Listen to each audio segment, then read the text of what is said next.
ಕನ್ನಡದ ಜೊತೆ ಮಾತನಾಡಿದಕ್ಕೆ ಇದು ನಿವೃತ್ತ ಹಿರಿಯ ವಿಜ್ಞಾನಿಗಳ ಮಾತು. ಮಾಯಿಸ್ಟ್ ಏರಿಯಾ ತೇವಾಂಶ ಹೆಚ್ಚಿರುವಂತಹ ಭೂಪ್ರದೇಶದಲ್ಲಿ GPR ಬಳಕೆ ಕಷ್ಟಕರವೇ, ಅಕ್ಯುರೇಟ್ ಆಗಿ ರಿಸಲ್ಟ್ ಅನ್ನು ನಾವು ನಿರೀಕ್ಷೆ ಮಾಡಲಿಕ್ಕೆ ಸಾಧ್ಯ ಇಲ್ಲ ಅನ್ನೋದು ಅವರ ಅನುಭವದ ಆಧಾರದ ಮಾತು. ಮತ್ತೊಂದು ಕಡೆ ದೃಶ್ಯದಲ್ಲಿ ಗಮನಿಸ್ತಾ ಇದ್ದೀರಿ, ಬೆಳ್ತಂಗಡಿ SIT ಕಚೇರಿಯಿಂದ ಇದೀಗ SIT ಟೀಮ್ ಹೊರಟಿದೆ.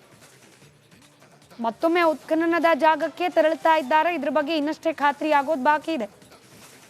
ಸದ್ಯಕ್ಕೆ ಬೆಳ್ತಂಗಡಿಯ SIT ಕಚೇರಿಯಿಂದ SIT ಅಧಿಕಾರಿಗಳು ಹೊರಟಿರುವ ದೃಶ್ಯವನ್ನ ನೀವು ಸ್ಕ್ರೀನ್ ನಲ್ಲಿ ಗಮನಿಸ್ತಾ ಇದ್ದೀರಿ.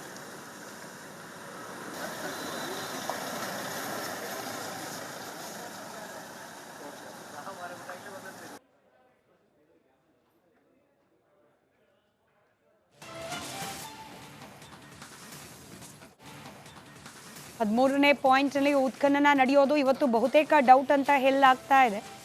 ಹಾಗಾಗಿ ಇವತ್ತು ಧರ್ಮಸ್ಥಳಕ್ಕೆ ಹೋದರೂ ಕೂಡ, ನೇತ್ರಾವತಿ ಸ್ನಾನಘಟ್ಟದ ಬಳಿಗೆ ಹೋದರೂ ಕೂಡ ಯಾವ ರೀತಿಯಾದ ತನಿಖಾ ಪ್ರಕ್ರಿಯೆ ಇರುತ್ತೆ ಅನ್ನೋದು ಒಂದು ಕುತೂಹಲ.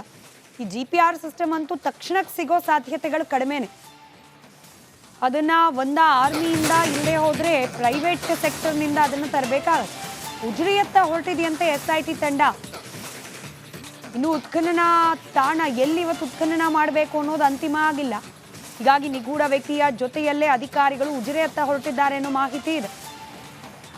ದೃಶ್ಯದಲ್ಲಿ ಗಮನಿಸ್ತಾ ಇದ್ದೀರಿ, ಬೆಳ್ತಂಗಡಿಯ ಸ್ನಾನಘಟ್ಟದ ಬಳಿಗಲ್ಲ, ಬದಲಾಗಿ ಉಜಿರೆ ಭಾಗಕ್ಕೆ ಹೋಗ್ತಾ ಇದ್ದಾರೆ ಅನ್ನೋದಿದೆ ಸದ್ಯದ ಅಪ್ಡೇಟ್.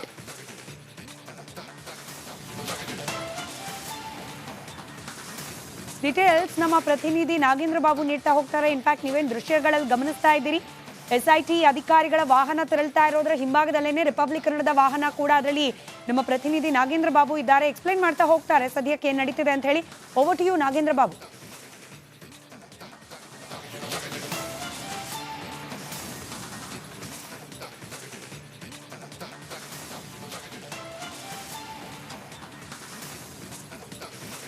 ಸ್ಮಿತಾ, ನೋಡಿ ನಾವೀಗ SIT ಕಚೇರಿಯಿಂದ ಆತನನ್ನ ಕರ್ಕೊಂಡು ಹೋಗ್ತಾ ಇರುವಂತ ವಾಹನಗಳನ್ನ ಫಾಲೋ ಮಾಡ್ತಾ ಇದ್ದೀವಿ. ಪ್ರಮುಖವಾಗಿ ಇವತ್ತು 13ನೇ ಪಾಯಿಂಟ್ಗೆ ಕರ್ಕೊಂಡು ಹೋಗೋದಿಲ್ಲ, ಬೇರೆ ಸ್ಥಳಗಳನ್ನ ಗುರುತಿಸುವಂತ ಸಾಧ್ಯತೆಗಳಿದೆ ಅಂತ ಕೂಡ ಹೇಳಲಾಗ್ತಾ ಇದೆ. ಹಾಗಾಗಿ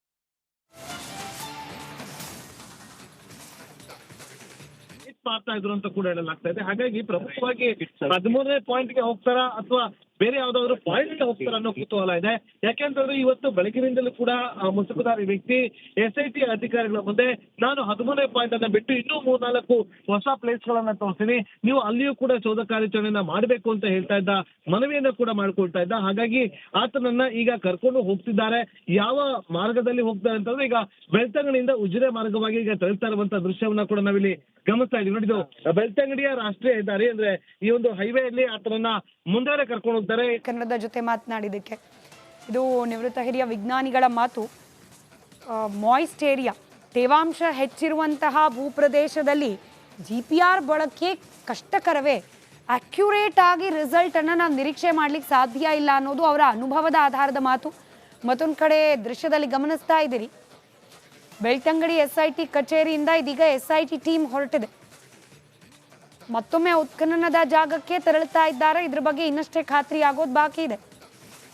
ಸದ್ಯಕ್ಕೆ ಬೆಳ್ತಂಗಡಿಯ SIT ಕಚೇರಿಯಿಂದ SIT ಅಧಿಕಾರಿಗಳು ಹೊರಟಿರುವ ದೃಶ್ಯವನ್ನ ನೀವು ಸ್ಕ್ರೀನ್ ನಲ್ಲಿ ಗಮನಿಸ್ತಾ ಇದ್ದೀರಿ.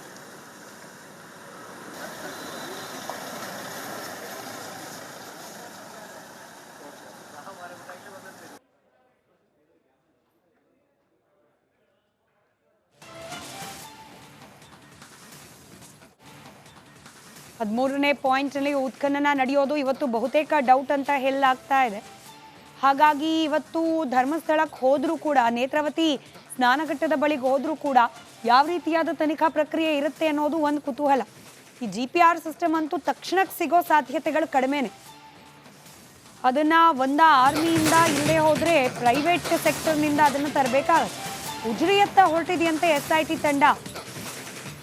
ಇನ್ನು ಉತ್ಖನನ ತಾಣ ಎಲ್ಲಿ ಇವತ್ತು ಉತ್ಖನನ ಮಾಡಬೇಕು ಅನ್ನೋದು ಅಂತಿಮ ಆಗಿಲ್ಲ. ಹೀಗಾಗಿ ನಿಗೂಢ ವ್ಯಕ್ತಿಯ ಜೊತೆಯಲ್ಲೇ ಅಧಿಕಾರಿಗಳು ಉಜಿರೆಯತ್ತ ಹೊರಟಿದ್ದಾರೆ ಅನ್ನೋ ಮಾಹಿತಿ ಇದೆ. ದೃಶ್ಯದಲ್ಲಿ ಗಮನಿಸ್ತಾ ಇದ್ದೀರಿ, ಬೆಳ್ತಂಗಡಿಯ ಸ್ನಾನಘಟ್ಟದ ಬಳಿಗಲ್ಲ, ಬದಲಾಗಿ ಉಜಿರೆ ಭಾಗಕ್ಕೆ ಹೋಗ್ತಾ ಇದ್ದಾರೆ ಅನ್ನೋದಿದೆ ಸದ್ಯದ update.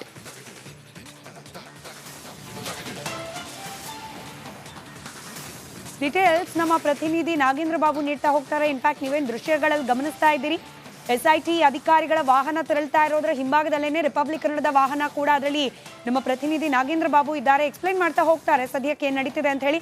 Over to you Nagendra Babu.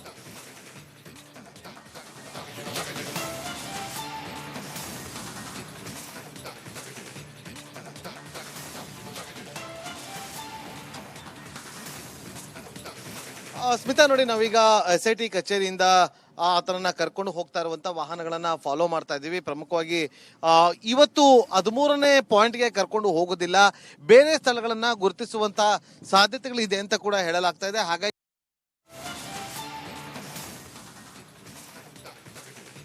ಮಾಡ್ತಾ ಇದ್ರು ಅಂತ ಕೂಡ ಹೇಳಲಾಗ್ತಾ ಇದೆ. ಹಾಗಾಗಿ ಪ್ರಮುಖವಾಗಿ 13ನೇ ಪಾಯಿಂಟ್ಗೆ ಹೋಗ್ತಾರಾ ಅಥವಾ ಬೇರೆ ಯಾವ್ದಾದ್ರು ಪಾಯಿಂಟ್ ಹೋಗ್ತಾರ ಅನ್ನೋ ಕುತೂಹಲ ಇದೆ. ಯಾಕೆಂತಂದ್ರೆ ಇವತ್ತು ಬೆಳಗಿನಿಂದಲೂ ಕೂಡ ಮುಸುಕುಧಾರಿ ವ್ಯಕ್ತಿ SIT ಅಧಿಕಾರಿಗಳ ಮುಂದೆ ನಾನು 13ನೇ ಪಾಯಿಂಟ್ ಅನ್ನ ಬಿಟ್ಟು ಇನ್ನೂ 3-4 ಹೊಸ ಪ್ಲೇಸ್ ಗಳನ್ನ ತೋರಿಸ್ತೀನಿ, ನೀವು ಅಲ್ಲಿಯೂ ಕೂಡ ಶೋಧ ಕಾರ್ಯಾಚರಣೆಯನ್ನ ಮಾಡಬೇಕು ಅಂತ ಹೇಳ್ತಾ ಇದ್ದ, ಮನವಿಯನ್ನ ಕೂಡ ಮಾಡ್ಕೊಳ್ತಾ ಇದ್ದ. ಹಾಗಾಗಿ ಆತನನ್ನ ಈಗ ಕರ್ಕೊಂಡು ಹೋಗ್ತಿದ್ದಾರೆ. ಯಾವ ಮಾರ್ಗದಲ್ಲಿ ಹೋಗ್ತಾರೆ ಅಂತಂದ್ರೆ ಈಗ ಬೆಳ್ತಂಗಡಿಯಿಂದ ಉಜಿರೆ ಮಾರ್ಗವಾಗಿ ಈಗ ತೆರಳ್ತಾ ಇರುವಂತ ದೃಶ್ಯವನ್ನ ಕೂಡ ನಾವಿಲ್ಲಿ ಗಮನಿಸ್ತಾ ಇದೀವಿ. ನೋಡಿದ್ದು ಬೆಳ್ತಂಗಡಿಯ ರಾಷ್ಟ್ರೀಯ ಹೆದ್ದಾರಿ ಅಂದ್ರೆ ಈ ಒಂದು ಹೈವೇ ಅಲ್ಲಿ ಆತನನ್ನ ಮುಂದೆ ಕರ್ಕೊಂಡು ಹೋಗ್ತಾರೆ. ಕನ್ನಡದ ಜೊತೆ ಮಾತನಾಡಿದ್ದಕ್ಕೆ ಇದು ನಿವೃತ್ತ ಹಿರಿಯ ವಿಜ್ಞಾನಿಗಳ ಮಾತು. ಮಾಯಿಸ್ಟ್ ಏರಿಯಾ, ತೇವಾಂಶ ಹೆಚ್ಚಿರುವಂತಹ ಭೂಪ್ರದೇಶದಲ್ಲಿ GPR ಬಳಕೆ ಕಷ್ಟಕರವೇ, ಅಕ್ಯುರೇಟ್ ಆಗಿ ರಿಸಲ್ಟ್ ಅನ್ನ ನಾವು ನಿರೀಕ್ಷೆ ಮಾಡ್ಲಿಕ್ಕೆ ಸಾಧ್ಯ ಇಲ್ಲ ಅನ್ನೋದು ಅವರ ಅನುಭವದ ಆಧಾರದ ಮಾತು. ಮತ್ತೊಂದು ಕಡೆ ದೃಶ್ಯದಲ್ಲಿ ಗಮನಿಸ್ತಾ ಇದ್ದೀರಿ, ಬೆಳ್ತಂಗಡಿ SIT ಕಚೇರಿಯಿಂದ ಇದೀಗ SIT ಟೀಮ್ ಹೊರಟಿದೆ. ಮತ್ತೊಮ್ಮೆ ಉತ್ಖನನದ ಜಾಗಕ್ಕೆ ತೆರಳುತ್ತಾ ಇದ್ದಾರೆ. ಇದ್ರ ಬಗ್ಗೆ ಇನ್ನಷ್ಟೇ ಖಾತ್ರಿ ಆಗೋದು ಬಾಕಿ ಇದೆ.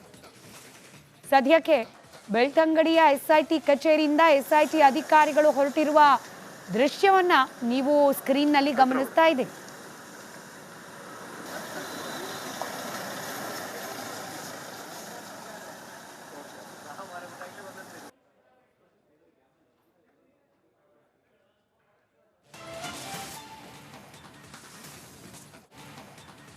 ಹದಿಮೂರನೇ ಪಾಯಿಂಟ್ನಲ್ಲಿ ಉತ್ಖನನ ನಡೆಯೋದು ಇವತ್ತು ಬಹುತೇಕ ಡೌಟ್ ಅಂತ ಹೇಳಲಾಗ್ತಾ ಇದೆ.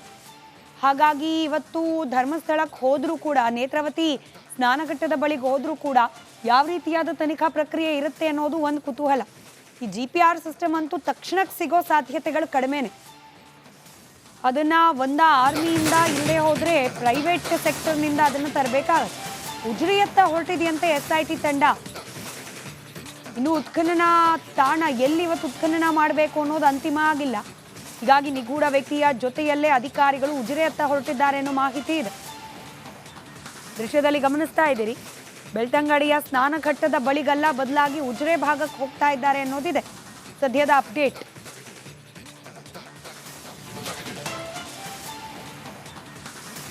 ಡೀಟೇಲ್ಸ್ ನಮ್ಮ ಪ್ರತಿನಿಧಿ ನಾಗೇಂದ್ರ ಬಾಬು ನೀಡ್ತಾ ಹೋಗ್ತಾರೆ. ಇನ್ಫ್ಯಾಕ್ಟ್ ನೀವೇನು ದೃಶ್ಯಗಳಲ್ಲಿ ಗಮನಿಸ್ತಾ ಇದ್ದೀರಿ, SIT ಅಧಿಕಾರಿಗಳ ವಾಹನ ತೆರಳ್ತಾ ಇರೋದ್ರ ಹಿಂಭಾಗದಲ್ಲೇನೆ ರಿಪಬ್ಲಿಕ್ ಕನ್ನಡದ ವಾಹನ ಕೂಡ, ಅದರಲ್ಲಿ ನಮ್ಮ ಪ್ರತಿನಿಧಿ ನಾಗೇಂದ್ರ ಬಾಬು ಇದ್ದಾರೆ. ಎಕ್ಸ್ಪ್ಲೈನ್ ಮಾಡ್ತಾ ಹೋಗ್ತಾರೆ ಸದ್ಯಕ್ಕೆ ಏನ್ ನಡೀತಿದೆ ಅಂತ ಹೇಳಿ. Over to you Nagendra Babu.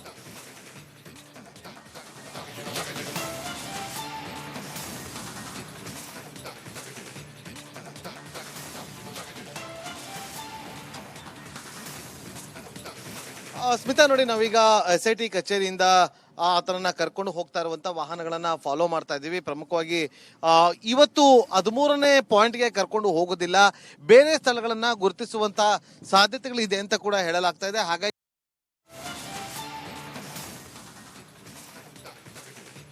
ಮಾಡ್ತಾ ಇದ್ರು ಅಂತ ಕೂಡ ಹೇಳಲಾಗ್ತಾ ಇದೆ. ಹಾಗಾಗಿ ಪ್ರಮುಖವಾಗಿ 13ನೇ ಪಾಯಿಂಟ್ಗೆ ಹೋಗ್ತಾರಾ ಅಥವಾ ಬೇರೆ ಯಾವ್ದಾದ್ರು ಪಾಯಿಂಟ್ ಹೋಗ್ತಾರ ಅನ್ನೋ ಕುತೂಹಲ ಇದೆ. ಯಾಕೆಂತಂದ್ರೆ ಇವತ್ತು ಬೆಳಗಿನಿಂದಲೂ ಕೂಡ ಮುಸುಕುಧಾರಿ ವ್ಯಕ್ತಿ SIT ಅಧಿಕಾರಿಗಳ ಮುಂದೆ ನಾನು 13ನೇ ಪಾಯಿಂಟ್ ಅನ್ನ ಬಿಟ್ಟು ಇನ್ನೂ 3-4 ಹೊಸ ಪ್ಲೇಸ್ ಗಳನ್ನ ತೋರಿಸ್ತೀನಿ, ನೀವು ಅಲ್ಲಿಯೂ ಕೂಡ ಶೋಧ ಕಾರ್ಯಾಚರಣೆಯನ್ನ ಮಾಡಬೇಕು ಅಂತ ಹೇಳ್ತಾ ಇದ್ದ, ಮನವಿಯನ್ನ ಕೂಡ ಮಾಡ್ಕೊಳ್ತಾ ಇದ್ದ. ಹಾಗಾಗಿ ಆತನನ್ನ ಈಗ ಕರ್ಕೊಂಡು ಹೋಗ್ತಿದ್ದಾರೆ. ಯಾವ ಮಾರ್ಗದಲ್ಲಿ ಹೋಗ್ತಾರೆ ಅಂತಂದ್ರೆ ಈಗ ಬೆಳ್ತಂಗಡಿಯಿಂದ ಉಜಿರೆ ಮಾರ್ಗವಾಗಿ ಈಗ ತೆರಳ್ತಾ ಇರುವಂತ ದೃಶ್ಯವನ್ನ ಕೂಡ ನಾವಿಲ್ಲಿ ಗಮನಿಸ್ತಾ ಇದೀವಿ. ನೋಡಿದ್ದು ಬೆಳ್ತಂಗಡಿಯ ರಾಷ್ಟ್ರೀಯ ಹೆದ್ದಾರಿ ಅಂದ್ರೆ ಈ ಒಂದು ಹೈವೇ ಅಲ್ಲಿ ಆತನನ್ನ ಮುಂದೆ ಕರ್ಕೊಂಡು ಹೋಗ್ತಾರೆ.